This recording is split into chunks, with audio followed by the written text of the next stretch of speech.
¿Qué tal? ¿Cómo están? Esta es una presentación del segundo capítulo de una serie de análisis de crónicas del siglo pasado sobre la clase media en el poder.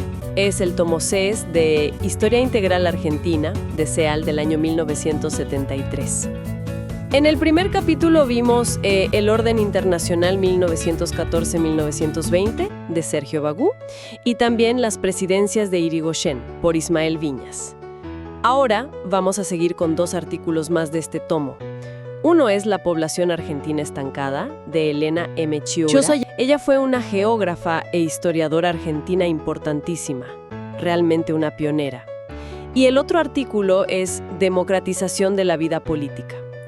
Mira, en el fascículo no figura la autora, es una faltante. Pero bueno, por el índice y el contexto general del tomo, deducimos que se trata de Haydé Gorostegui de Torres, otra historiadora notable que, renovó mucho la historiografía argentina con su enfoque en la historia económica y social. Bien, vamos a meternos de lleno en estos textos.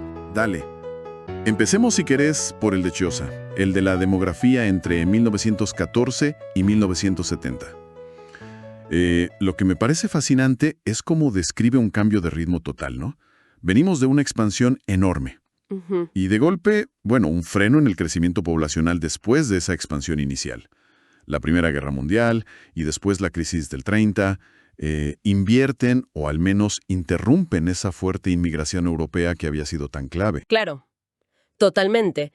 Y no solo se frena, sino que, como decís, cambia la composición de los inmigrantes.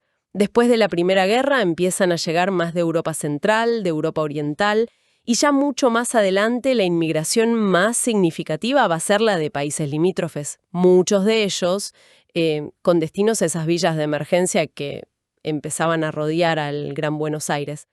Los mapas de distribución de 1914 y 1970, esos que están en el fascículo, son, súper elocuentes. Y las fotos de los inmigrantes llegando también muestran ese cambio. Exacto. Y al mismo tiempo que pasa eso con la inmigración de afuera, se dispara la migración interna. El campo empieza a perder población. Hay un mapa muy interesante sobre el incremento poblacional entre el 47 y el 60 que lo muestra clarito.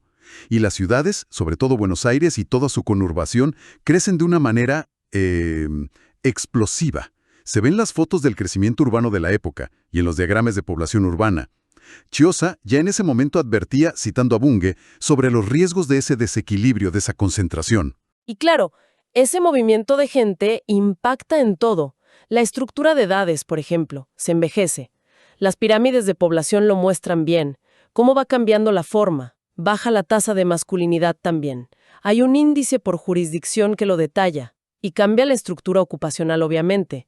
Menos gente en la agricultura, más en la industria y en los servicios. Aunque, ojo, Chiosa ya marcaba algunas distorsiones, como la hipertrofia del Estado, decía ella.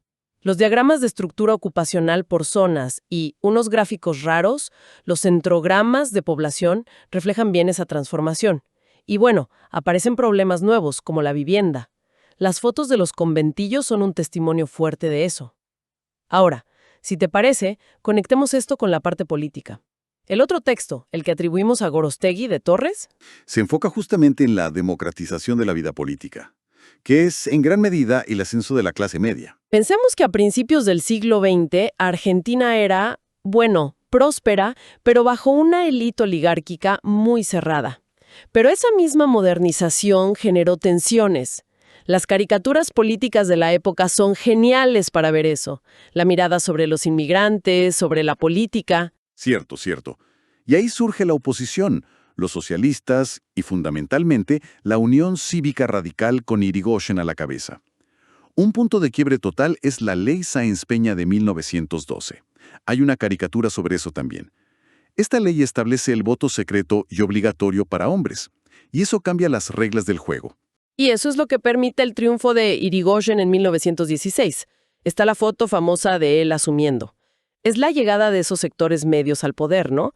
El texto cita a Irigoyen, a Pueyrredón, hablando de reparar injusticias, de una cuestión moral, pero también señala tensiones adentro del radicalismo. O sea, ¿alcanzaba con la reparación moral ¿O se necesitaban cambios económicos más profundos para que esa libertad fuera real?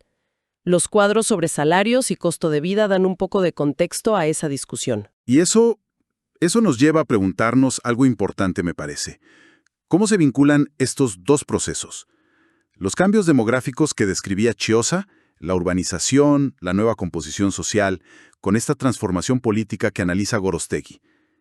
Pareciera que todo eso, la migración interna, la ciudad creciendo, alimenta ese reclamo de participación, ¿no? Totalmente.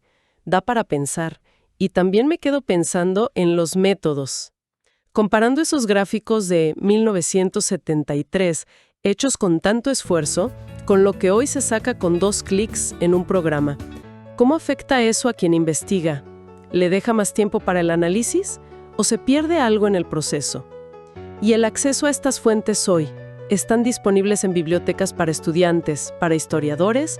¿Se genera algún rechazo a los datos de una inteligencia artificial frente a estos libros, a lo físico?